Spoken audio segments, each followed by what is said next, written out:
Tens algum tema assim que te apeteça falar relativamente à comédia, ao stand-up? Alguma coisa que te tenha importunado nos últimos dias, semanas?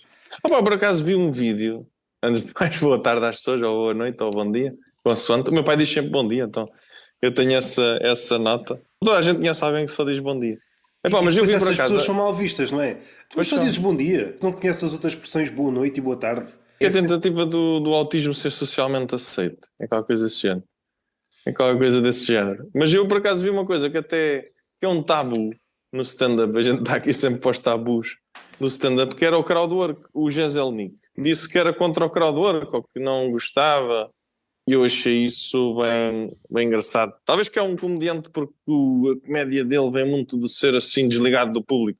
Olha, estou-me aqui a cagar para vocês. Nem sei se está aí alguém. E se quiserem, riam. É uma coisa engraçada, uma coisa interessante. o comediante atualmente tenha a persona que tenha, e o Jason Lee que é aparentemente antissocial, ele até ganha com Uhum. essa distância e as piadas, por ele ter a persona que tem, ganham ainda mais impacto.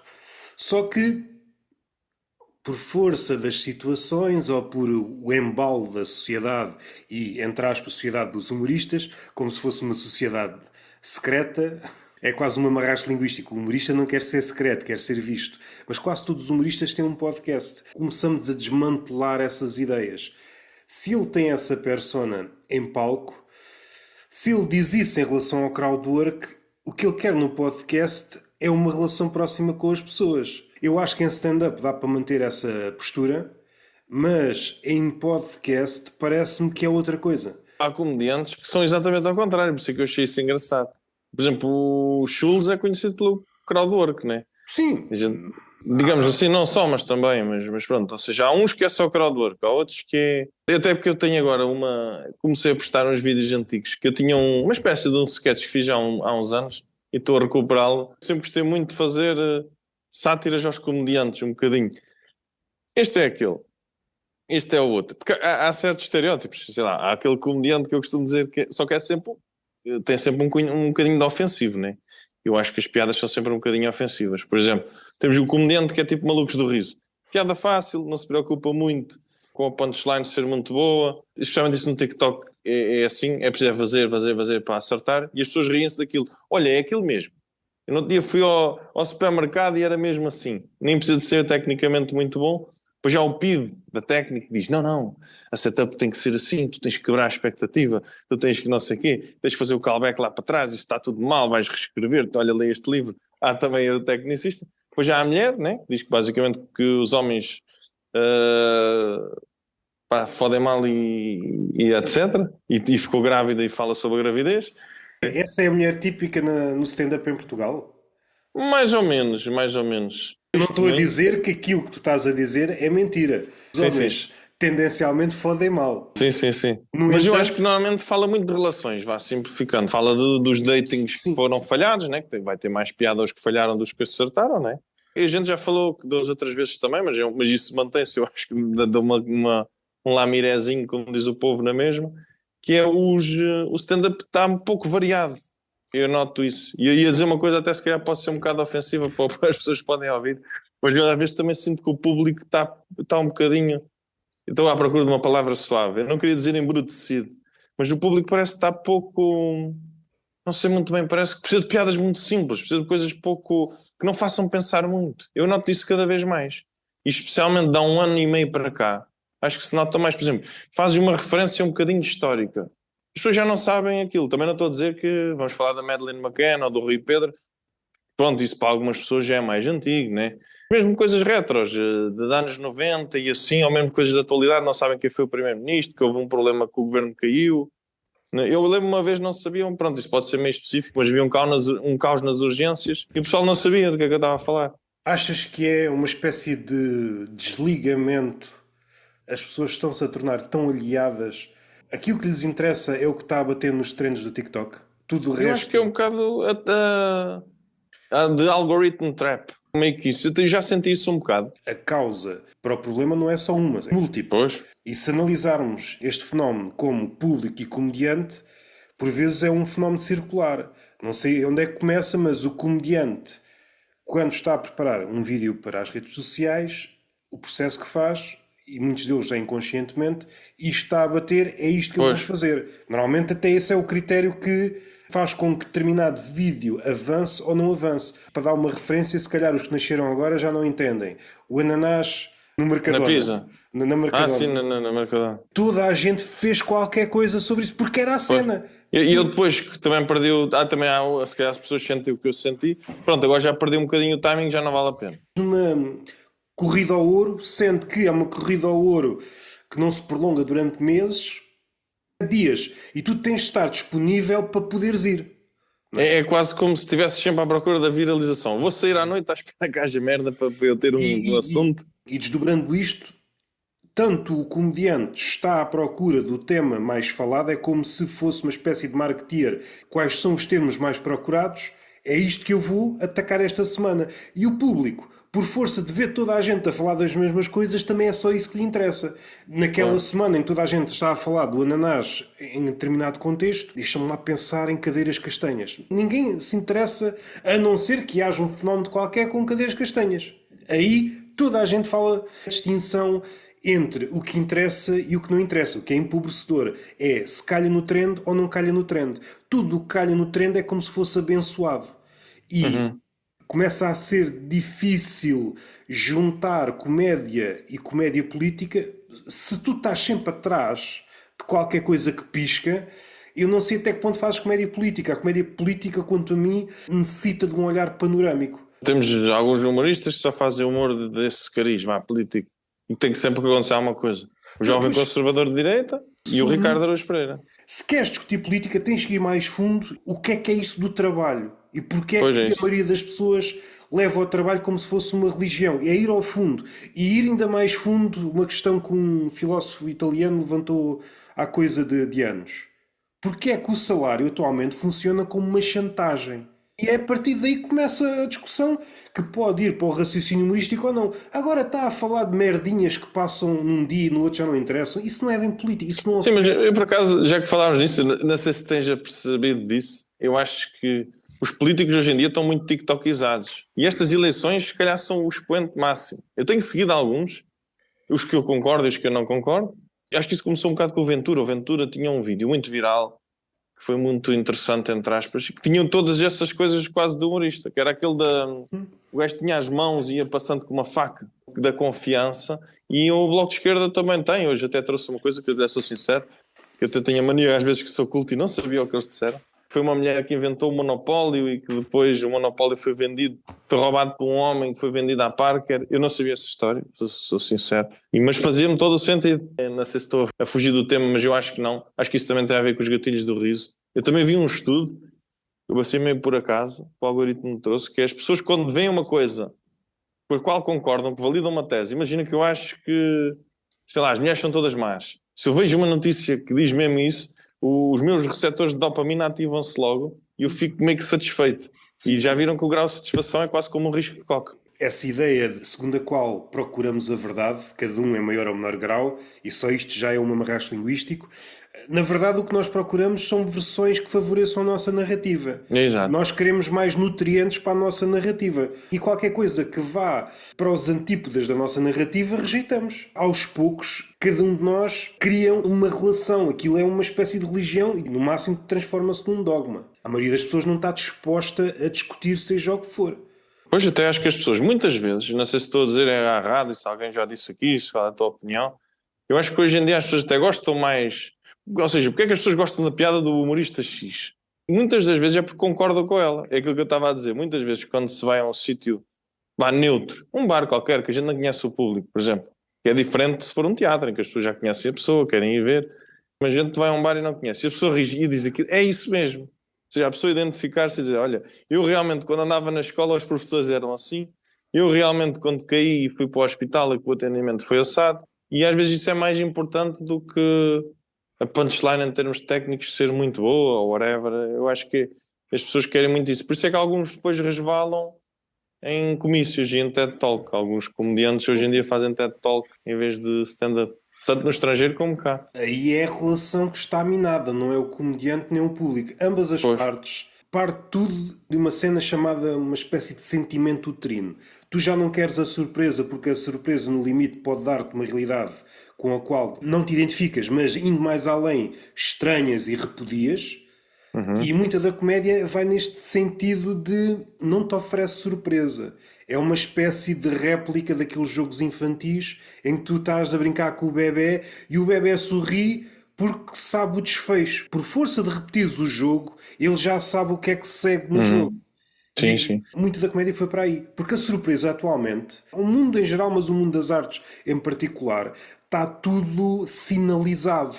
E a surpresa não consegue entrar. Nem consegue entrar nos filmes, nem consegue entrar no teatro, porque está tudo com avisos. Antes de iniciar um filme, já está lá qualquer coisa sobre aquilo que eventualmente irá acontecer. A surpresa, quando entra no filme, ela já foi desmascarada. Um dos casos, não sei se estava a interromper, estava a lembrar de um caso paradigmático agora recente, foi a Barbie. Começou logo a haver a polémica e não sei o quê, e depois já um pau de 2 bicos, muita gente disse, pá, está tanta gente aqui, tanta polémica, quer ver o filme. Eu por acaso Outras não vi, diziam, então se aquelas pessoas não gostam, eu não vou. Porque hoje em dia também há muito tribalismo, né? Se as pessoas gostam daquilo, se não gostam daquilo, quase como se fosse um clubismo. E eu acho que também há outra coisa que a gente já falou e que às vezes se fala. No outro dia estava a ver aí uma coisa que era a ver aqueles programas tipo Malucos do Riso, Lições do Tonecas, Maré Alta, um tipo de humor que muita gente diz, agora isso era cancelado.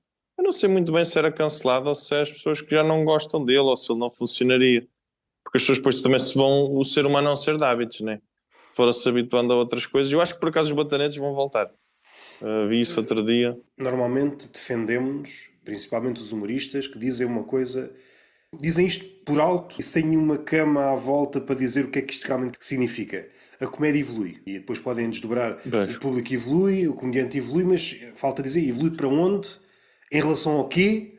É que... E para quê? E para quê? Para quê e para quem? Analisar caso a caso para perceber se realmente... É porque diz-se isto assim para o alto. Eu recordo-me de falar aqui com o Miguel Vaz e ele disse um caso que eu já tinha reparado nos Malucos do Riso e aquela piada ou aquele sketch podia ser feito hoje. Mudando talvez uma palavra ou outra, podia ser feito em stand-up. Parece-me que aquilo que nos chega em relação à qualidade de determinada coisa, e neste caso comédia, é se a coisa ganhou ou perdeu o estatuto de cool ou coolness. E nós andamos vestidos ou despidos segundo os preceitos da moda, e neste caso da comédia. Mas isso ainda não é dizer nada sobre a comédia. É só estar ao sabor da moda. Mais para trás, ainda daria mais trabalho, esta divisão que se faz logo muito prontamente, bruscamente, sem pensar muito. A stand-up é outra coisa, as anedotas é coisa do passado. Eu nunca concordei muito com essa crítica, com alguma aristocracia que há em alguns comediantes, que é, eu não sou um contador de anedotas, isto tem uma nobreza, isto é uma coisa muito nobre, é quase como se fosse uma coisa da casta, da nobreza, né? É como se fosse... Tentando ser o mais diplomata possível, não me inclinando nem para um lado nem para o outro. Nós estamos a pensar na comédia, mas isso é válido para tudo. Diante dessa declaração que fizeste, dá-me exemplos. Dá-me exemplos. Eu lembro de uma piada, que vou já dar um exemplo, não vou dizer quem é que criticou, mas eu tinha uma piada que ligava os testemunhas de Jeová a baterem à porta com o facto do escroto no ato sexual também bater. E comparava as duas coisas. E houve uma pessoa que disse, epá, isso é uma anedota. Isso é humor brejeiro. E disse, epá, mas isso, quem é que és tu para aferir isso? O público é que vai distinguir, até porque a anedota, se a gente for ver, eu tenho lá até livros de anedotas, a anedota tem uma certa estrutura. Tem. O que é anedota, o que é que deixa de ser? Em certos países, seja a Rússia, alguns países do mundo árabe, a anedota é o que é? Uma espécie de conto filosófico que depois pode ter ali um pendor humorístico no fim. Analisado desta forma, ao leres as histórias, pondo esse texto e um texto de stand-up, o texto de stand-up leva uma abada, leva 15-0 da anedota. Pois leva. Na construção. Podes alegar isto está mais afastado do tempo. Essas coisas para tentares puxar a stand-up para o teu lado. Mas a nível de rigor do texto, aquela anedota, aquele conto filosófico ou humorístico, está muito mais bem construído que qualquer texto de stand-up do melhor gajo que possas imaginar. Para mim é vital que seja feita essa justiça. Pois, eu acho que, por exemplo, o stand-up não é... As artes são todas aristocráticas, a gente também já falou um bocado disso. É difícil tu teres uma pessoa... E cada vez mais. E é muito difícil tu veres uma pessoa Pá, tipo, é difícil ver uma pessoa que tipo, trabalhe 12 horas, tenha filhos e não sei o quê, a ter uma grande carreira nas artes. É difícil. Ou ele é mesmo muito sobredotado e muito bom, com um talento natural, ou é difícil porque ele também gasta tempo e assim. E às vezes E, dinheiro, dependendo da arte. Por pois, exemplo, pintor. É uma pois, arte bastante cara. pois é os materiais, é o tempo e também o próprio tempo que ele tem que despender. O tempo ainda é com um outro, cada Pois, um estraga pois, o tempo como quer. Mas a pois. nível de escritor, tens canetas, tens papéis, roubas papéis, toalhas daquelas tascas, tu arranjas uma forma e escreves qualquer coisa. Agora, pintor, é mais escultor, então ainda mais difícil. Não é qualquer borra-botas que pode ser um escultor. Preciso de um bloco de mármore para fazer o meu David. Não arranjas. Não tens nenhum papa que te arranje um bloco. Juntam os paralelos com cuspo e fazem uma estátua de David. Eu ouvi um humorista a responder a um heckler a dizer: agora estou aqui na minha arte. Esse corporativismo das pessoas. Só que às vezes eu acho que há uma coisa engraçada que é as pessoas também não parece que estou a desviar do tema, mas eu acho que não. Estás E à é, vontade para entrar em que rodeios. eu não sei bem se é arte, é um que eu estava a comparar à pintura. O quadro pode ser muito bom. E imagina, eu levo lá o meu pai ou uma pessoa da minha família e diz: epá, ganda merda, não percebo nada do que é que está aqui. Aqui. O que é que este gajo quis fazer? Tipo pinturas abstratas e assim, o mesmo acontece com o stand-up.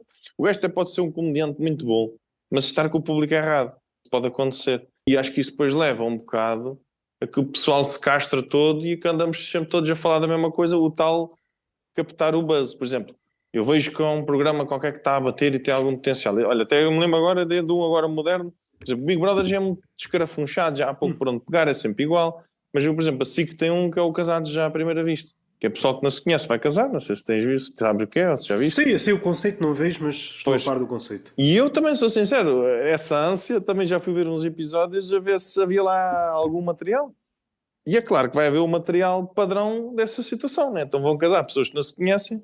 A tendência é aquilo dar conflito. Se a gente a escolher, já dá conflito. A casar às escuras e depois acontece que a produção... Não seguiu- será uma espécie de Pois. apropriação cultural? É que noutras culturas mais oriente é isso que acontece. Juntam-se pessoas que não Pois. conhecem Pois. e casam. Se às tantas é isso. É engraçado, mas um ponto que eu achei lá muito engraçado é que os gajos juntam pessoas ao contrário. Já de propósito para fabricar o conflito. Assim como no Big Brother aquilo são feitas situações para fabricar conflito. Por exemplo, a mulher diz que gosta de homens altos, ela mete um baixo. A mulher diz que gosta de homens que não saem à noite, ela mete um gajo que sai todas as semanas. Na sociedade, o homem típico, homem maiúsculo, homem e mulher, o que é que procura ou o que é que não procura? Não procura conflito. É algo que nos define. A maioria de nós, Não em comparando com gerações passadas que se calhar até doentiamente procuravam um conflito, eu recordo-me, sei lá, quando ia passar as férias grandes à da minha avó no Baixo Alentejo, muita gente, era como se uma espécie de hooligan que despertava à 10ª cerveja. Tem de arranjar para aqui Sim. uma escaramuça. Tem de arranjar para aqui uma Eu escaramuça. quando saí à noite também era assim. Se não houver uma escaramuça, das duas uma, ou eu arranjo uma mulher até ao final da noite ou escaramuça, mas se possível uma escaramuça. A mulher estava no segundo lugar. Envolvidos 10, 20 anos, a pessoa típica é, antes que haja conflito, deixa-me ir embora. Passou-se ao extremo oposto, parece. Tem vantagens porque não estás em cenas de pancadaria. No entanto, pensando politicamente, seja discussões, teor vá ideológico, num contexto que me parece o contexto mais descurado atualmente, que é o meio laboral, ao contrário do que se costuma dizer, no trabalho não se discute política, não. É no trabalho que se discute política, porque é aí que qualquer ideia política começa a germinar. Tu vês logo, tomas uma medida política, vês logo a concretização no meio laboral. E agora perdi-me. Sim. Aí sinto a necessidade de ter conflito. Aí é que devia haver conflito. Porque se continuares a fugir ao conflito continuamente no meio laboral, não esperes que os mini-déspotas te deem aquilo que tu queres. Porque Agora, sim, eu agora ia ter que falar de política com essa conversa. Porque eu não consigo não dizer alguma coisa sobre isso. diz, dá-lhe. Como eu costumo dizer um bocadinho marxista, para mim a relação patrão-empregador é sempre conflitual. É sempre uma fricção porque são dois interesses antagónicos. Mas eu noto uma coisa muito engraçada na nossa geração. Epá, que eu sou a ser sincero, eu durante ali gostava de dar esta nota. Eu entro ali entre o curso e o há 1 ou 2 anos, epá, estive sempre assim muito fechado e deixei de me dar com pessoas mais novas. Estás a ver? Davam sempre com pessoas assim da minha idade. Fui ficando um bocado autista com o que é que se passava. Agora de repente vejo, e é tudo facho, os miúdos. Porque começaram. Isso parece a introdução de um conto. De repente se ia à rua e é tudo facho. É tudo. Eu falei com um gajo de 23 anos, meu. O gajo parece tipo o meu bisavô. É tudo. As mulheres hoje em dia vestem-se de qualquer maneira.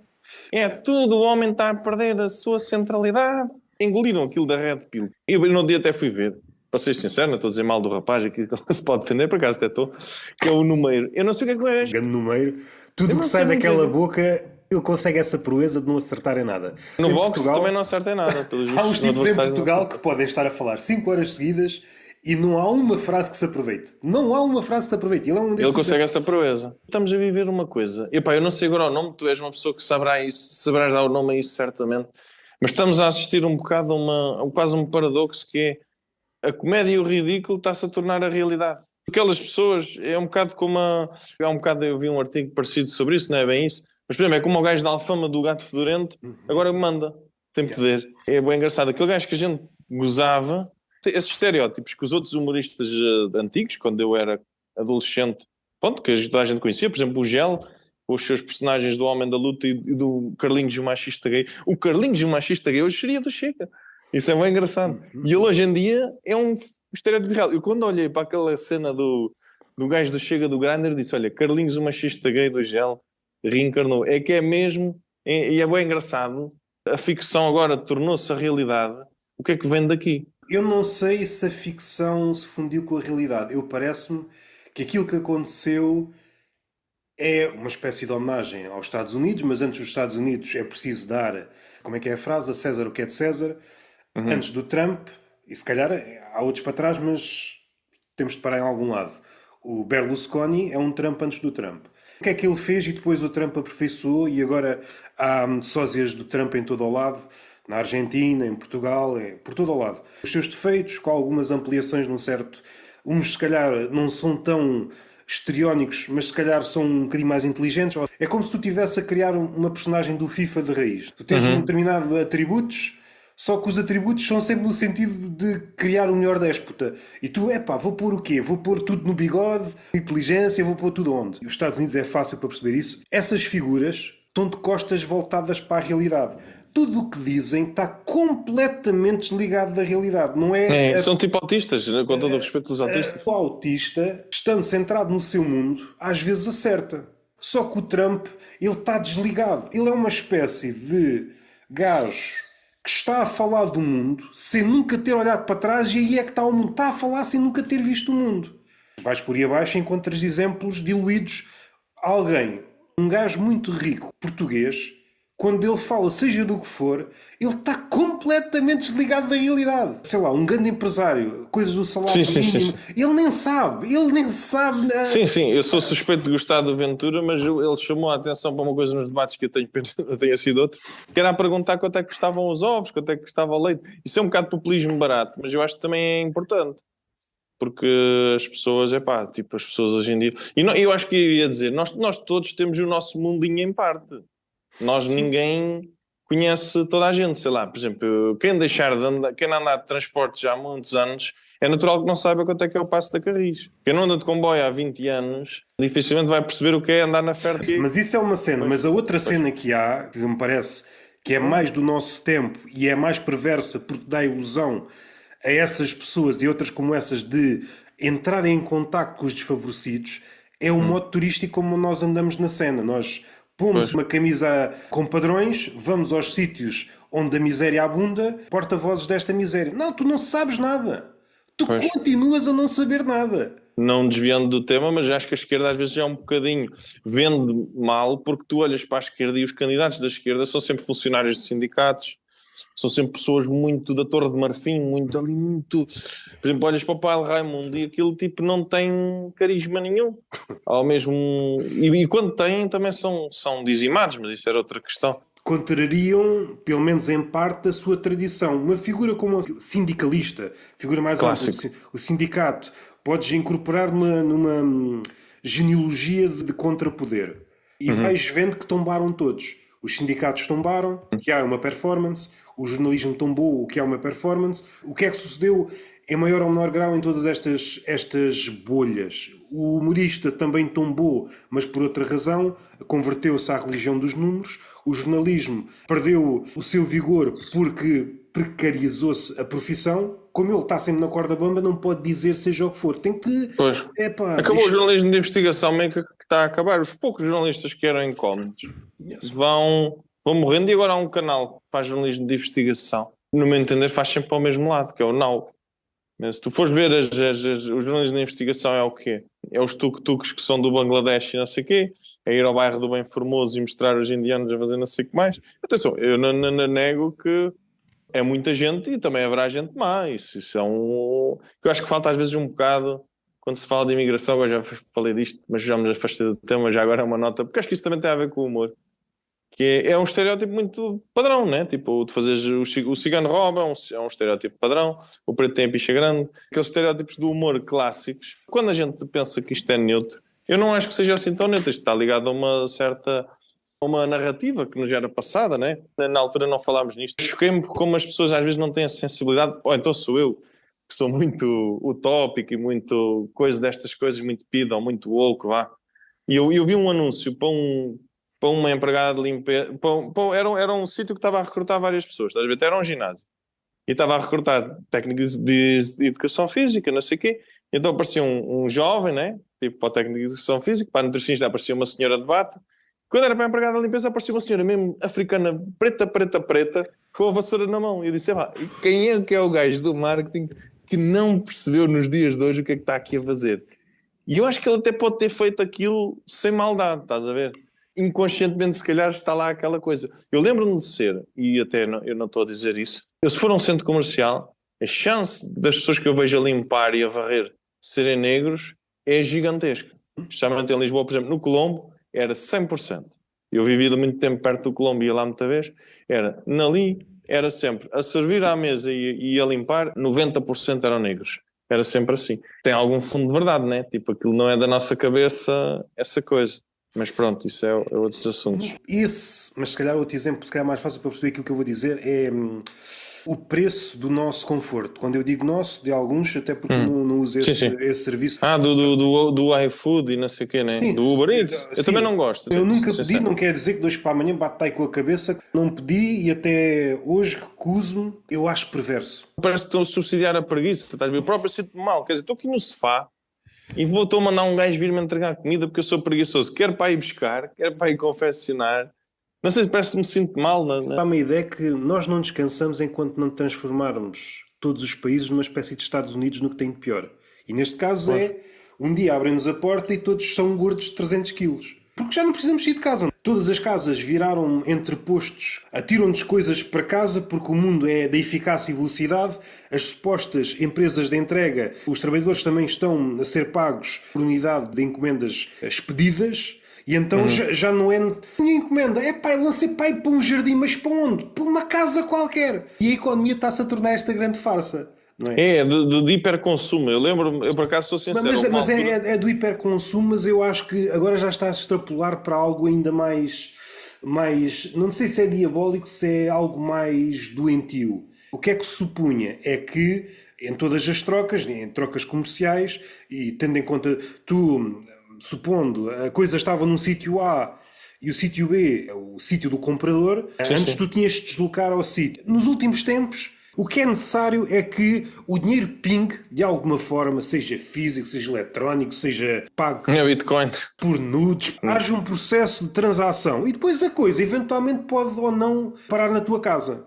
Sim, acho que há uma ânsia cada vez maior de fazer dinheiro com quase tudo e criar necessidades artificiais. Isso também se nota no humor. Como essa necessidade que nós temos de viralizar, de procurar um assunto. Tem que se fazer um TikTok à terça e à quinta, que são os dias que bate mais. Tem que se arranjar assunto à força.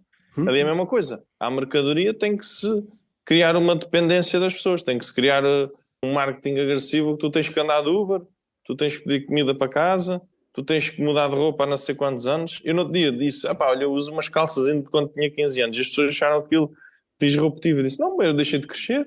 Elas eram de bom material. Tenho a mesma altura desde os 15 anos aproximadamente e às vezes uso. Essa necessidade, isso também se nota, também há em parte uma fast foodização, para fazer aqui um chavão, da comédia. Tudo está fast foodável, digamos assim. Tudo está fast foodável no mundo. Por isso é que tu vais...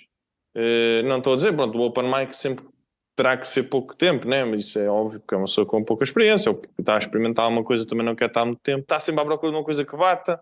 Os textos são construídos para ter o mínimo de palha e bater o máximo.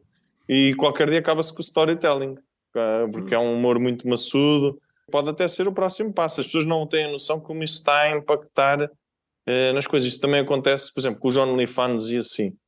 Eu acho que isso também é um tema que também tem muito a ver com a comédia. A gente pode brincar com isso, e a maioria da gente até brinca, mas simplesmente a mulher viu que havia um filão ali para explorar. Havia pessoas que estavam dispostas a pagar, e eu acho que no OnlyFans e assim, eu não vejo muita gente a comentar isso. Eu acho que nem é tanto pagar para ver a nudez.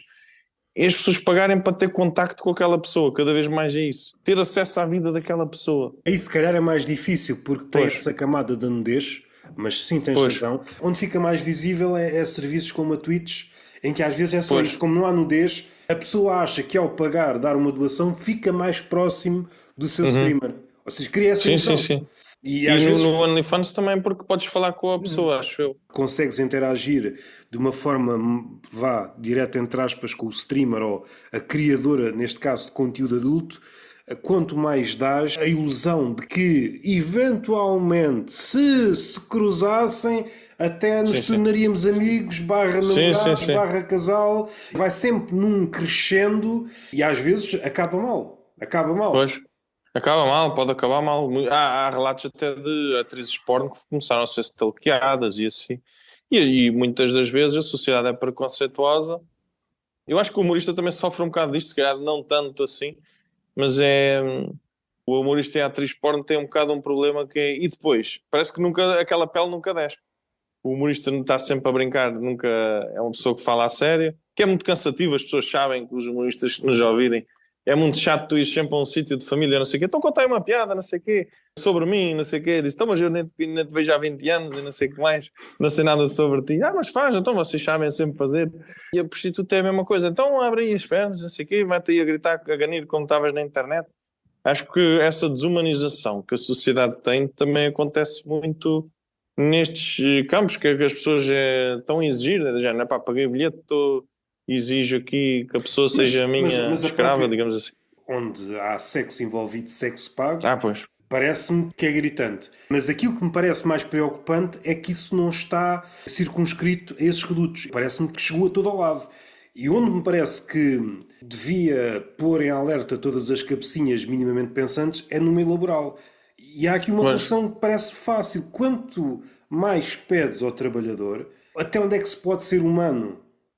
Já foi Uhum. ultrapassado, já estamos nos domínios da desumanização há muito tempo. A China, se for preciso, tem redes para prevenir os suicidas atiram-se das Hum. janelas, caralho, não posso morrer, alguém vai buscar lá com um camaroeiro, anda a trabalhar outra vez. No lado da América, Pois. na Amazon, tens uma lesão qualquer, há uma vending machine e tu tens de comprar os teus próprios medicamentos. Se queres urinar, urinas no posto, dão-te umas fraldas. Já estamos nos últimos capítulos da desumanização e em Portugal já se começa a ver. Mas se quisermos pensar neste tema de forma teórica, a economia pede velocidade. A velocidade, há um ponto em que começa a desumanizar. O humano só consegue ir até determinado lado. Há um ponto a partir do qual o humano fica desfigurado, transforma-se, entra ali no regime de trabalho escravo. Quer ser minucioso, porque há sempre, neste tipo de questões, seja noutras, como na liberdade de expressão, há sempre este contorcionismo retórico, que isto não é escravidão, que isto não é censura, e andamos todos torcidos, quando, se É. puséssemos a escravidão clássica e a escravidão contemporânea e a censura clássica e a censura contemporânea, íamos ver que têm muita, muita coisa em comum. Algumas Pois coisas é. mudaram de nome. Voltando à questão da velocidade e desumanização, eu não sei até onde é que vamos. Nos trabalhos mais abaixo, se bem que nos de acima há o tipo de desumanização que é uma desumanização por via da burocratização. O liberalismo tem esta coisa muito engraçada que é contra a burocracia, mas depois cria burocracia. Ele tem uma ideologia sombra, não te interrompendo. E cria um labirinto e chega a um ponto que é impossível fazer seja o que for. Para fechar, acho que é só esta ideia que é importante. Quanto mais velocidade, mais desumaniza o ser humano. Há um ponto em que, a partir daí é só desumanização. E a parte mencanita é que antes havia uma espécie sei lá, de barreira, seja a classe trabalhadora, os sindicatos, seja... O patrão, quando pisava, tinha a dizer: Sim, pá, que sim, se eu piso mais, sim, mordem-me o pé. exatamente. Hoje é a tripa forra. Porquê é que será? Era isso que eu ia dizer a seguir. Sabes o que é que é? Não sei se estou a interromper. Já te Isso tem a ver com a ideologia sombra, que eu também tenho até feito uns sketches e assim, e também ando a estudar isso. Tem a ver com aquela cena do desenvolvimento pessoal, uma certa grinding culture. Por exemplo, eu vou ainda ao dia fui ali à FNAC. O que é que tem lá? É o David Goggins, é o Pense e Seja Feliz, é os Hábitos Atómicos, é os Segredos da Mente Milionária. Eu já folhei um bocado desses livros que eu quis dizer. Não, eu tenho que ler para dizer mal como deve ser, eu tenho que conhecer. Eu tenho um que até é o Homem Mais Rico da Babilónia. Que não é bem desse género, mas é também. Pronto, é também. E o que é que acontece aquilo tudo? Vamos partir do pressuposto. Pá, quem vai ler aquele livro são pessoas que estão mal na vida, né? E vão se sentir um herói. Sentes ali um boost de energia que é: eu sou o dono do meu destino. Isso tem um nome que é a Jornada do Herói. Epá, eu sou aqui, se eu acreditar muito, focar em mim e tiver os meus hábitos. Eu não gosto de dizer isto, que a pessoa pode ver o podcast, mas vou dizer na mesma.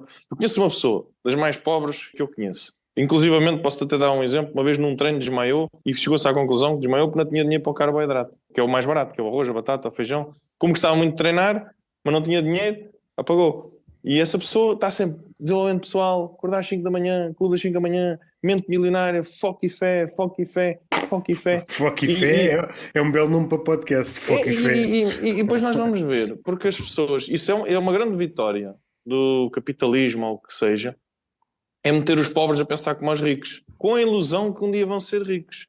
Porque esse gajo, por exemplo, aqui viralizou muito até em termos humorísticos, os humoristas lá fora, cá em Portugal acho que ninguém fez, que eu visse, mas aquele gajo do Ashton, não sei se tu viste, o preto que corre, era um gajo que viralizou muito porque tinha uma rotina, uma morning routine, que era acordar às 4 da manhã. Sim. Depois Fui por alto, fui por alto. metia a cara no gelo com o limão, depois ia Sim. correr, depois os timings também estavam muito, muito rápidos e não sei o quê, depois começava às 9 da manhã o dia com um bife com espargos, em frente ao computador, todo tranquilinho. Pá, isso ninguém consegue fazer isso. Isso é praticamente irreplicável. Eu percebo até. Mas eu acho que a crítica que se deve fazer não é se ele faz ou não faz, Pois. Parece-me que nesse tipo de idealizações, e depois há um espectro muito longo de autoajuda, etc. Pois já. Mas a base é sempre esta, mais ou menos. Tu és o dono da tua coisa, desde que foques em ti. Mas o propósito, e é cumprido, o único propósito, ou o propósito de sombra deles, é criar a ideia que eles têm sucesso. Por vezes começam sem ter sucesso e realmente começam a ter sucesso porque acham que estão a vender uma ideia de sucesso. E todos os outros que estão à procura de qualquer coisa para dar a volta à sua vida, agarram-se àquela ideia. E ele realmente sobe na vida. Muitos deles às vezes tornam-se milionários. Só que nenhum daqueles que segue aquelas receitas vão se tornar. É aquele que vende cursos visando um objetivo, só que o objetivo é inconcretizável à exceção da sua pessoa. Para ele é concretizável. Aquele objetivo só serve para ele. Indo um bocadinho mais fundo nisso, além desse idealismo e dessa falcatrua que se automatizou, depois há variantes mais ou menos mastigáveis, até na autoajuda foi segmentada consoante o público, porque os ricaços entram também nesta ilusão que nunca são suficientemente ricos. Aliás, o rico, se lhe perguntares, ele acha que nunca tem dinheiro. Por isso, a análise que me parece que é necessária neste caso é: para quê? Porquê é que tu te levantas às 5? Para te tornares mais eficaz? Para quê? Levantas-te às 5 da manhã para depois passares o dia todo ao computador? Porra, grande aumento de vida, caralho. Grande aumento de vida. És do caraças. Mas fazes o quê? Fazes aquilo que qualquer pessoa faz. Tu, ok, faça este regime, tem este procedimento e este gajo transcendeu-se. É um homem transformado em máquina. Como as manhãs milagrosas, era um desses livros que estava lá na... Fazem um alarde do caraças e olham para o gajo, olham para ele organizar as cenas. Mas isso traduz-se em quê? Que obra é que ele... As pessoas, o ser humano tem muito uma tendência para um certo messianismo. Sim. Do género, há uma coisa qualquer que me vai safar. Por exemplo, tu vês aí as pessoas... Mas atualmente é um messianismo coxo. É que antes o messianismo antigo prometia-te um futuro, um norte, um Eldorado. Agora é uma nova forma de cuidar da pele. Mas isso nota-se também nas pessoas. As pessoas são muito propensas a isso. É, por exemplo, vejo em um fórum qualquer de bolsa ou uma coisa assim: qual é a ação que eu compro para ficar rico? As pessoas não querem estudar sobre o assunto. Querem uma solução rápida. Ou do género, vais ver uma coisa de ginásio ao PT, os PTs já abrem essas caixas de perguntas de Instagram. As pessoas, a maioria das perguntas é: qual é o melhor suplemento? Em quantos dias posso eliminar X de barriga? Agora estou a falar quase a coaches de desenvolvimento pessoal, mas esta parte eles têm razão. Mas ninguém quer ter o treino que faz efeito desprazeroso. Ninguém quer passar um bocadinho de fome fazendo uma restrição calórica. Isso as pessoas já não querem ouvir. As pessoas querem também. E o que acontece? E o sistema aproveita-se disso. Aí as pessoas não querem grandes sofrimentos. Então vamos atenuar o sofrimento. Então como é que eu estou a dizer? A tua vida é uma merda, mas se tu focares em ti e tiveres hábitos inatingíveis, ela vai ser boa um dia. Além de que quebram aquela... Como é que eu tenho a dizer? É preciso haver um fascínio pelo rico. O capitalismo vive muito do fascínio pelo rico. Eu até vou dar um exemplo, pessoal. Acho que... No plano prático, em ambiente laboral, o que é que isso faz? Imediatamente e a longo prazo. Quando surge um conflito, o pobre não vai argumentar contra o rico porque ele aspira a ser aquilo que como se ele está estivesse a criticar a si próprio. Por isso que o Musk e outros do género podem fazer a maior patifaria. É pá, o gajo é um Messias, porque ele é que tem o dinheiro. Há duas formas de ver isso. Tens dinheiro, logo sabes o que estás a fazer. Tens número, logo... O dinheiro é uma medida do mérito no capitalismo. Sim. Aliás, o dinheiro é a grande metáfora. Eu acho engraçado, não sei se alguma vez vou fazer isso em stand-up, porque é daquelas coisas que nem sei se interessa para alguém. Uma sociedade literalista, coisa que vingou acima de todas as outras, é esta metáfora do dinheiro. Depois podes analisar as várias transições. A primeira fase em que era algo físico, prata ou ouro, para o dinheiro representação, a nota, e agora a virtualização do dinheiro. E todos esses passos vão no sentido de tornar cada vez uma coisa mais transcendente. É uma coisa que já nem consegues alcançar. E a economia vai sempre neste sentido. Tanto que alguns já compararam a economia atual como uma espécie de bruxaria. Os economistas já não percebem bem o que é economia. Tornou-se tão intrincada, tão criptografada, ninguém consegue dizer seja o que for. Ninguém... Pois não, pois não. E depois incorre aqui num erro. Os economistas se calhar começaram esta moda, mas daí para a frente todos seguiram, que é esta mania das previsões. Primeiro erram todas e depois tem logo aqui um calcanhar daquilos. Se tu passas a vida toda a fazer previsões, pões o foco todo no futuro e descuras o presente. O presente bate-te à porta. Não, mas eu só falo do futuro. E nós descuramos completamente o presente, só pensamos no futuro. E isso dá-nos margem. Chega ao futuro. Ei pá, foi ao lado outra vez, pá. E andamos sempre nisto. Já acabei a minha TED Talk. Sim, não, mas era só para finalizar isso. Há um ponto engraçado. Eu acho que nunca falei nisto, mas acho que tem piada, até para a gente também voltar ao... Não, para mim isto é tudo humor, mas agora algumas pessoas acham que não. Mas o meu pai é um gajo fascinado pelo Trump, há muitos anos. Já há muitos anos, ainda muito antes dele ser presidente. E acho que tem a ver com essa cena do dinheiro. Meu pai sempre teve essa cena desses livros de desenvolvimento pessoal, ainda antes disso ser uma trend. Estamos a falar anos 80. Eu nasci em 87. Ele tem lá livros de 72, de 84, do Dale Carnegie. Se calhar se traçarmos a genealogia, deve haver gajos antes, mas esse aí foi um dos primeiros tijolos nessa grande construção. E se tu verificares, pessoal... eu por acaso lembro de ter pai 11 anos ou 12 e ele me dar isso, tens que ler este livro. Disse, tenho que ler este livro porquê? Ele disse, porque sim. E eu achei bem engraçado. E eu vi aquele livro que era uma espécie, agora com a minha lente ideológica, que eu não sou imparcial, aquilo é basicamente um branquear da corrupção. Aquilo basicamente diz que tu tiveres os amigos certos e que é muito importante saberes cativar as pessoas, tu vais ganhar mais dinheiro. E que o networking, entre aspas, é mais importante do que tu seres muito competente. E isso nota-se muito na vida. Se tu reparares, há uma coisa também que dava todo um programa. Não é só o preto e privilege, mas eu acho que, por exemplo, eu reparei nisso, que o humorista deve ser observador, no meu entender. Se tu reparares, as mulheres de direita têm todas a mesma fisionomia. São quase todas loiras, magras, maquilhadas e etc.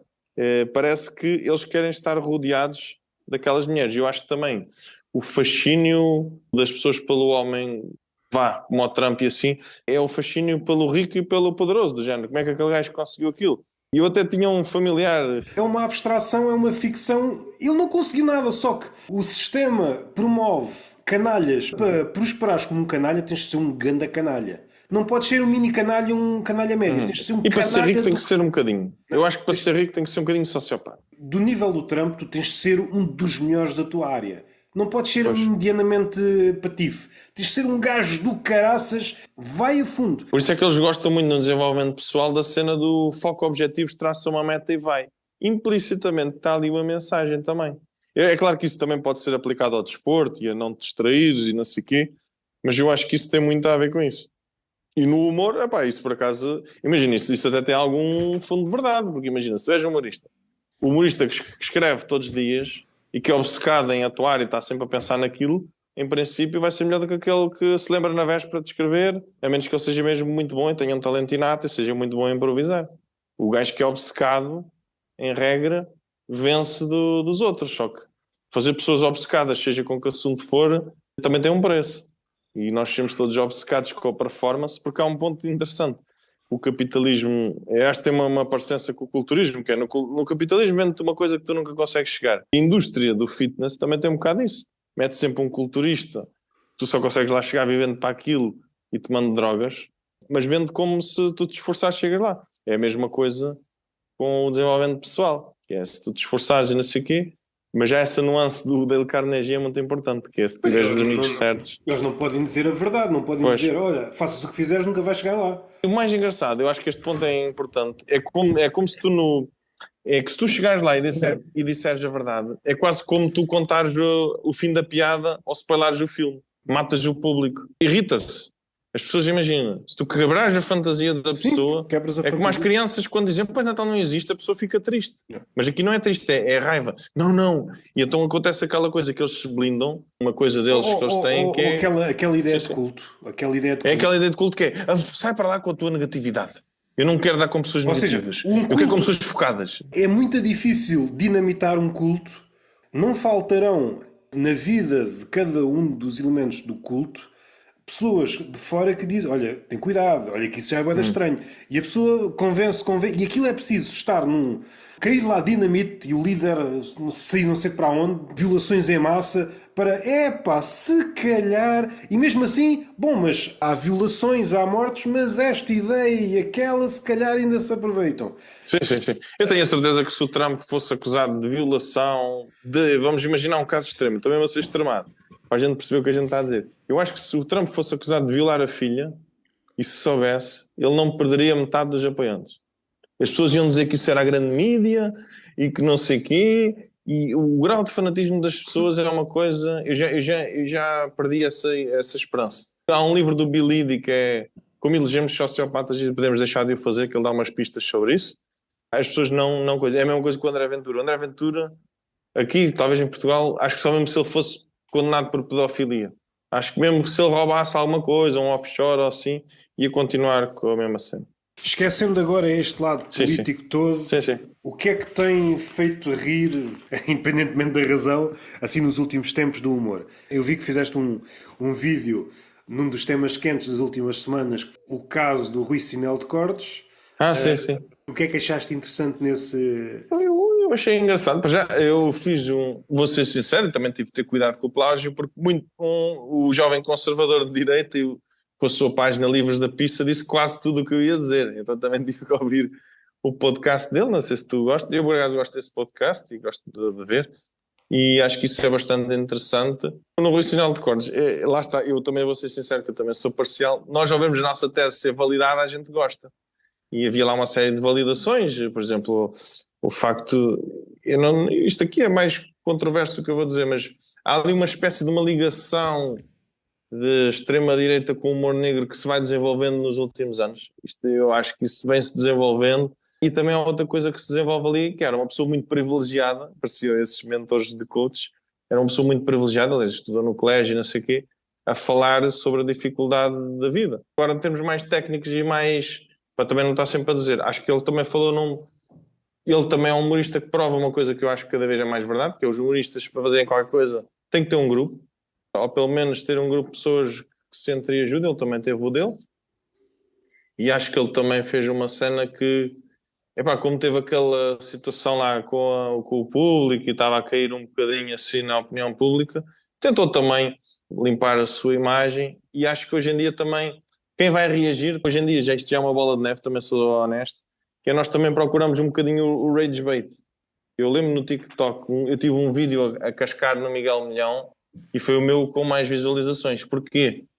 Porque a gente entra no algoritmo das outras pessoas. É o nosso Musk. Eu entrei no algoritmo deles, estás a ver? E eles foram-me lá criticar, só que isso para o algoritmo é irrelevante. O algoritmo não quer saber se me estão a chamar nomes ou não. E o algoritmo interpretou aquilo como interação, foi promovendo, e aquilo foi-se alavancando. Mas eu acho que também é um personagem muito rosteável e que eu gosto também de estar muito atento a ele. E ele é muito irritante. Eu sou uma pessoa muito calma, mas é dos poucos gajos que me tiram do sério quando eu leio, é o Miguel Milhão. Consegue mesmo irritar nas respostas dele no Twitter e etc. Ele acredita mesmo naquilo. Eu acho que ele é mesmo um fanático. Também me irritava. Bem.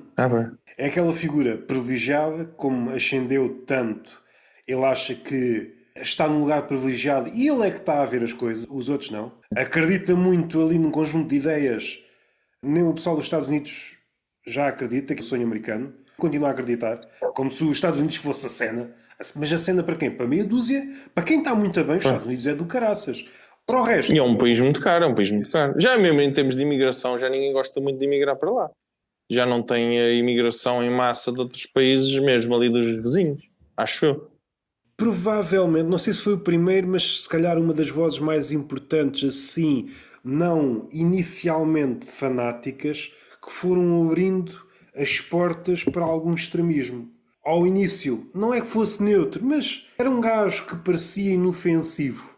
Sim, o Miguel Milhão, né? Bom, isto é entre aspas, porque ele entrou logo com a cena do aborto, a nível humorístico. Sim, foi o que o catapultou e chamou a atenção. Bem vistas as coisas, analisado humoristicamente, fazeres um post desse no LinkedIn, desculpem, mas isto tem muita graça.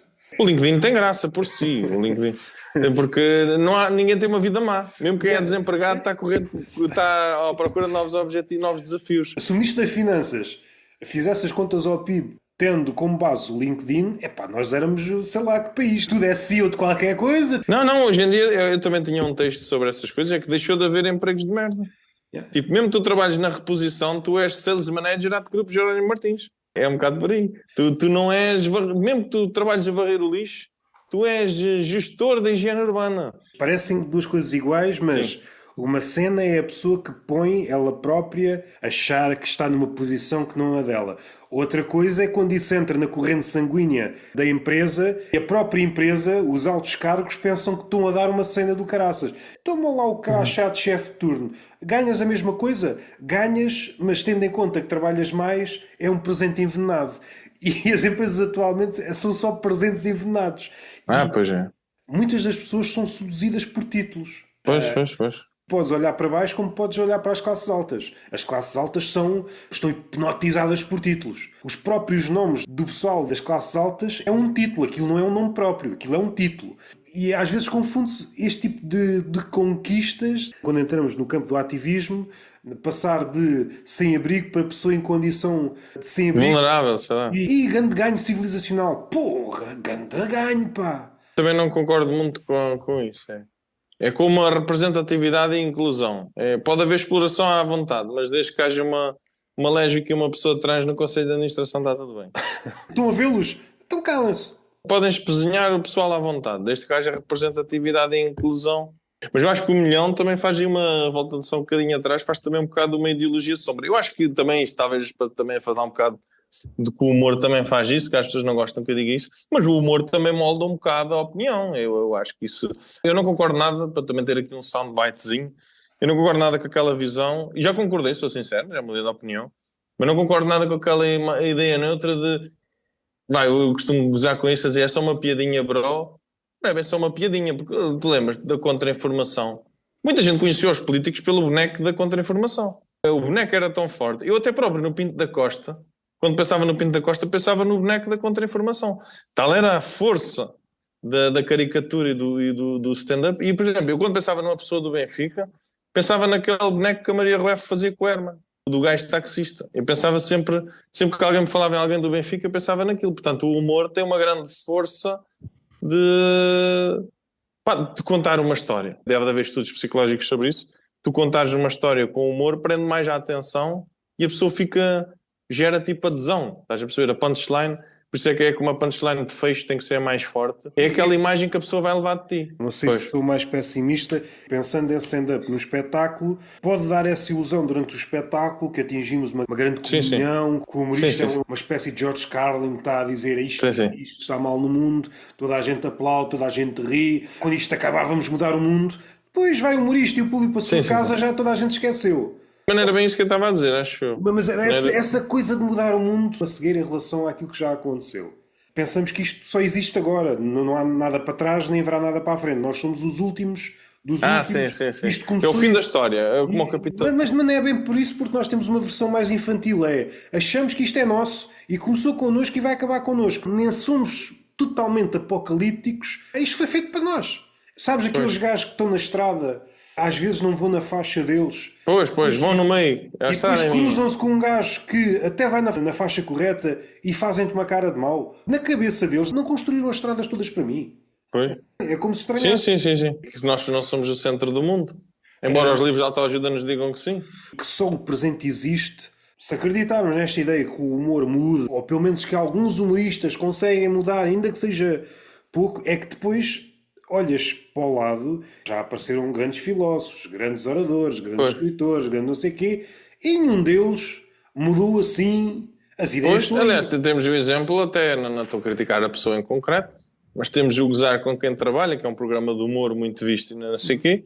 Casca a torta e a direito nos Chega todos os dias e o Chega que vai sempre crescendo, não é? Temos esse exemplo, que até tem acesso à televisão, que é uma coisa que muitos humoristas não têm acesso e acaba por ser assim. Embora isso tenha também outras razões, mas o que eu estou a dizer é que ele é sempre um reflexo da situação. Eu estava-me a lembrar, por exemplo, desse do Maré Alta, em que passava sempre uma gaja no detector de metais, e o gajo dizia pi, pi, pi, pi, pi, pi, pi. Sim, Vamos ali com o Miguel Vaz passámos por aí e foi mais na onda de elogiar. Parece-me que, pelo menos neste sentido, falta elogiar. Nós, de uma forma mais ou menos escancarada, somos, em maior ou menor grau, devedores disso. Mesmo que esteja cá Sim, atrás, sim, sim, sim, sim. temos qualquer Sim, sim, é coisa. como os batanetes ou como aquelas piadas. Até numa coisa muito simples como a inflexão da voz na punchline. E o pessoal muitas vezes não sabe, mas se for preciso apanhou nos Malucos do Riso, apanhou na Marina Mota. Sim, sim, sim, sim. Eu não ia, não, também não gosto de criticar assim tão abaixo. Até, ele ajudou um exemplo. Às vezes, das coisas que eu menos gosto, e é uma crítica que às vezes eu faço, às vezes o humorista até tem um texto bom, mas é uma pessoa muito, demasiado tímida e é muito monocórdico. E imagina, é diferente o tom de voz em que certas piadas têm que mudar. E a pessoa diz, eu estava lá, fui enrabado com a minha avó, com o mesmo tom de voz. Estás a perceber? Que também pode ter Sim, graça. também pode ter, mas precisa de um certo... Para ter graça, precisa de outro contexto à volta. Por exemplo, eu também acho que tem piada a pessoa dizer coisas escabrosas com cara de pau. Já tive esse boneco, que às vezes também tem. Isso também tem piada, mas isso é verdade, sim. Nós também temos um bocadinho de batanetes e até toda a gente tem uma piada fácil ou outra, também não sou hipócrita. Essa é a questão. Eu não estou a dizer que Pois. os batanetes ou outros do género Pois? é humor culto. Não Sim, estou a sim, dizer sim. isso. Eu estou a dizer é que muitas das críticas que se apontam, e algumas delas certeiras aos batanetes, malucos do riso, depois não são transportadas para o humor atual quando eu Pois não. vejo os humoristas a fazer exatamente as mesmas coisas, mudando uma certa cena. Pois, e eu acho que também é para jogarem pelo seguro, porque eles inconscientemente sabem que aquilo funciona e que o público cada vez mais tem menos. Desmente esta ideia que muitos humoristas Pois, gostam de dizer com o peito cheio, que é a comédia evolui. Então lá pois calma. evolui até certo ponto, evolui até certo. Não evolui assim tanto, aliás, eu acho que se meteres hoje em dia, podíamos fazer esse social experiment e vamos ver o que a audiência vai ter os batanetes, mas os batanetes, certeza, vão ter a audiência. Por exemplo, o Big Brother tem audiência. Eu sou sincero, eu o Big Brother não consigo, mesmo para fins humorísticos, ver, que é muito maçudo. São muitos anos, muito seguido, Eu é também sempre a mesma coisa. já não vejo há muito tempo. Pois, eu também havia até ao terceiro ou quarto, há uns anos, e depois, repá, começou a ser muita coisa, mas aquilo é como os morangos com açúcar e não sei o quê, parece que as televisões, nós também somos um bocado como as televisões. Aquela receita funcionou em determinado momento, então vamos sempre pôr. Por exemplo, o Dragon Ball ainda hoje dá. Se tu fores ali ao canal Panda, e se fores ali à FNAC, tem bonecos. Mas o Dragon Ball, volta e meia, lança uma nova série. Sim, sim, lançou ali há uns anos, sim. Mas pronto, é do género, vamos sempre protelando o que funcionou. Tentar manter a estrutura, estás a ver? A porrada, os bonecos a gritar, nananana. Mas Ali é a mesma isso coisa. A estrutura do humor funcionou, vamos tentar manter e adaptar para o que é bom. não densificando isto ainda mais, mas Pois? parece uma manifestação de algo que está presente, seja nos jogos, seja nos filmes, seja no que for. Estamos na era do remake. Não há nada. Pois é isso, eu também não sou muito gamer, mas do que eu me tenha percebido, os jogos da PlayStation quase todos são remakes dos anteriores. E quanto mais andas para trás, mais percebes que houve erros, houve. Mas a primeira consola que tive foi a Mega Drive. Até tive uma antes, mas aquela que eu. Eu E fui às Master vezes- System, já agora. E às vezes havia jogos, o que é só um pedaço de ranho a percorrer, mas o que é isto? Mas houve Mas aquilo era divertido, mas Ou era... seja, hoje ninguém arrisca, a não ser Sim. que haja uma franchise com sucesso. O primeiro ser isto, nunca. Pois, mas eu acho que também isso é um ponto filosófico até engraçado e até humorístico, que às vezes a piada melhor é a mais simples. E eu acho que também o melhor jogo era o mais simples. Eu não me lembro daqueles jogos de cassete, de haver um jogo mau. Era raro eu comprar um jogo e ficar frustrado. Aquilo mesmo que fosse uma rodinha a andar de um lado para o outro com uns gráficos de se merda, calhar eu ficava sempre confuso, eu ficava sempre contente. Tens um ponto, mas se calhar a verdade reside talvez na menor oferta. Tu tinhas uma cassete, Pois, não tinhas 1000. pois. O Sim, sim. facto de teres muita oferta, de repente há ali a frustração começa a assomar-se. Oh, tenho mais escolhas, lá vou eu. A mesma coisa, cansaço, tédio, aquilo que acontece na Netflix. Isso também acontece com as dating apps. Dizem que hoje em dia as relações duram menos porque a pessoa vai ali, começa a scrollar, tem logo 3 ou 4 dates para a semana. Marcas na agenda, bom, para ver se isto não bate em cima dos open mics. E Pois, e a mesma coisa com a oferta para a comédia, né? Antigamente, se a pessoa tiver a atuar todas as semanas, há uma altura em que começa a não. Isso também me aconteceu uma altura que eu atuava mais. Parece que a pessoa já não. Quando a gente tem poucas, uma por mês ou assim, epá, aquilo parece que tem uma certa dignidade, o gajo prepara muito. Agora, quando é de 3 em 3 dias, a pessoa parece que vai lá cumprir calendário, o que também não é bom. Eu acho que a atuação, já também para dar uma nota do humor, eu acho que a atuação tem que ter sempre um objetivo. Eu também começo as coisas de desenvolvimento pessoal. Ou seja, ver o crowdwork, ou seja, ver a entrega, ou seja, testar um texto. Mas tem que ser sempre uma coisa nova. A gente tem que ir sempre para a atuação com uma missão.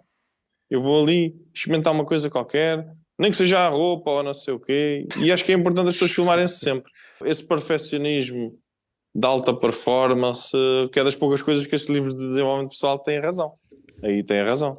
Acho que se a pessoa ser muito perfeccionista e obcecada com ser o melhor, aí acho que não tem mal nenhum. Acho que é mesmo importante ser. É como no desporto. Acho que é importante ser o Ronaldo da comédia, ser um gajo que está ali sempre a escrever. Até há quem diga que escreves 1 hora por dia é muito bom. Não é sempre fácil, mas sim. como qualquer ofício, tu tornas-te bom É. num ato de praticares aquilo repetidas vezes. A comédia tem muito que ver com o ato de escrever e a escrita basta passares um bocado, parece que custa entrar na folha. Sim, sim. A folha parece que tem cardos. Ai que isto pica, não é? E o branco da folha nunca mais desaparece. Se tornar Sim, uma sim. rotina, isso deixa de sequer de importar. Deixa de Pois, sequer e só para finalizar aí uma coisa dessas assim rápida, eu acho que isto pode até ser um spoiler demasiado grande, mas eu, por exemplo, eu às vezes para manipular o público com estas coisas do politicamente correto e assim, eu dizia sempre que tinha ascendência judaica, quando queria fazer piadas sobre judeus. Eu às vezes gosto de fazer essas experimentações sociais com os públicos. Eu disse, olha, hoje não vou dizer. Coincidência ou não, no dia em que eu não disse, eu não experimentei muitas vezes não dizer, não gostaram tanto da piada. Parecia que era mais a minha opinião. E eu acho que quando a piada parece opinião, perde muita força. Imagina, eu já disse isto uma vez, mas acho que é importante. Imagina que, especialmente quando a piada é muito ofensiva, a pessoa se ficar a achar, mas este gajo gosta mesmo de comer crianças. A pessoa não pode sequer ter essa... Ou seja, a piada, quando se diz uma coisa dessas, é a disrupção. É claro que este gajo não é pedófilo. Ou o facto dele querer ser pedófilo tem piada. Há várias maneiras de lá chegar. Só que hoje em dia, como nós temos essa literalidade, nós tornamos esses temas tabu. Eu também não concordo com isso. Apesar das pessoas acharem que eu sou assim, eu também não concordo com isso. Senão há aquele assunto que nunca podes fazer piada de pedofilia. E o que é que tem acontecido ao Luís Martinho nas últimas atuações? O que é que tem estado a testar? Olha, eu agora sou sincero, não é uma cedência nem assim, mas eu agora faço menos humor negro.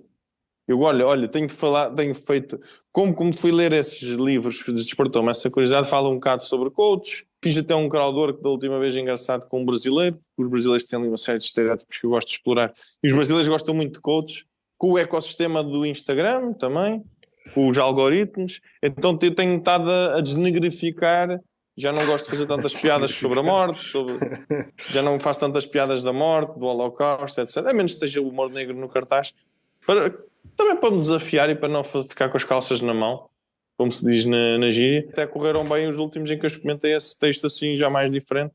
Porquê? Porque o coach também é uma coisa que gera muito ódio. Então como o público já não gosta, e aquelas coisas também como é que se diz aquilo, essas Herbalives e as coisas do Forex, e há uma série de oradores, eu não sei se posso dizer os nomes, mas que eu acho mesmo muito interessantes e tenho visto ele. Um deles é o Jorge Coutinho. Epá, acho que aquilo é mesmo bom para em termos humorísticos, não sei se sabes quem é. Mas é aqueles gajos de motivação. Pá, também tive e perdi um filho e não sei o quê. Depois fui, depois comecei a acordar. E é tudo simples. Isso é bem engraçado que é tudo simples. Tens um problema, resolve. Estás doente, cura-te. É quase um sketch. É que essas pessoas acreditam mesmo nisso. Esse pragmatismo extremo. E depois eu também, para finalizar, não spoilando muito, eu uma vez também tive uma namorada que ela era assim. E então lembro-me disso. Ela era mesmo, tinha essa ideologia incorporada. Tens de saber vender, tinha essa linguagem liberal toda inculcada. Ela até uma vez me mandou um PDF que era o The Art of Sell Yourself. Que ela queria mandar também no emprego que eu tinha. E disse, mas essas pessoas não vão dar emprego. Porque não sabes vender. E depois dizia-me como é que eu fazia o LinkedIn e não sei quem, aquela linguagem toda. Aquilo é mesmo uma religião. E eu também me apercebi disso. Então também o meu texto agora tem girado muito mais sobre isso, para também não ser uma seca ideológica, mas ali sempre com uma batida e humor de observação. Olha, por exemplo, vejo os putos às vezes nos chão montaditos a ver a bola, aquilo também me desperta ali uns ângulozinhos e acaba por ser assim. Para também a gente também não falar sempre do mesmo assunto, para também não ser, para surpreender o público, também acho. E a tua opinião ainda não é isto. Tem de arranjar aqui uma formação, eu não estou a gostar desta formação. Participaste no crivo, o que é que Sim. tiraste dessa experiência? Opa, eu achei que foi pouco tempo. Foi pouco tempo. E depois eu tive um misclick que mandei uma mensagem à pessoa, sem querer. E É 3 minutos de atuação? é três. E epá, eu sou sincero, é muito curto. Dá a ideia. Atenção, agora falando um bocadinho mais a sério, não é que eu não estivesse a falar. Eu acho que o conceito é interessante porque ele permite.